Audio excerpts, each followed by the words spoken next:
சிங்கப்பெருமாள் கோயில் ரயில்வே கேட்டு ஒரு வாட்டி அந்த பக்கம் போனவங்க திரும்ப அதை மறக்கவே மாட்டாங்க.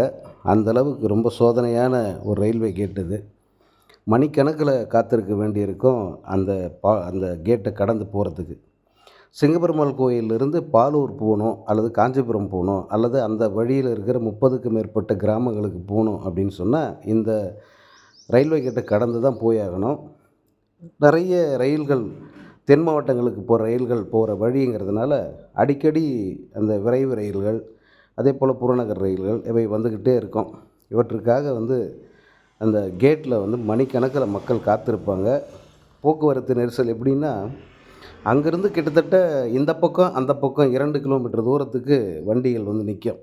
அதுவும் இந்த ஒரகடம் இண்டஸ்ட்ரியல் ஏரியா அப்படிங்கிறதுனால அங்கே போகிற கனரக வாகனங்கள் எக்கச்சக்கமாக காத்து நிற்கும். இந்த நிலை இப்போ தான் இல்லை, கிட்டத்தட்ட கால் நூற்றாண்டுகளுக்கு மேலே இதே நிலை தான் அங்கே இருந்துக்கிட்டு இருக்கு.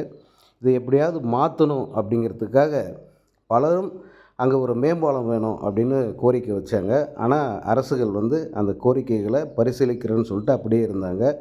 இறுதியாக கலைஞர் காலத்தில், அதாவது 2006, 2007 இந்த காலகட்டத்தில் கலைஞர் தான் முதல்வராக இருந்தார்.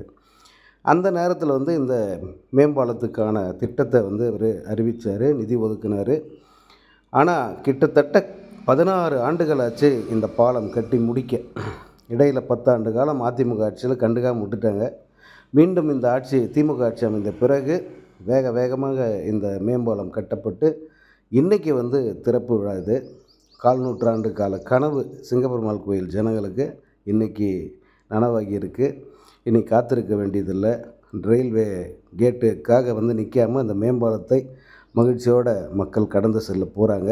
இன்றைக்கி அமைச்சர் தாமு அன்பரசன் இதை திறந்து வச்சுருக்காரு. சிங்கப்பெருமாள் கோயிலே கிட்டத்தட்ட ஜனங்க அத்தனை பேர் முகத்துலேயும் மகிழ்ச்சியை பார்க்க முடிஞ்சது இன்றைக்கி. அந்த மேம்பாலத்தை தான் நீங்கள் இந்த படத்தில் பார்க்குறீங்க.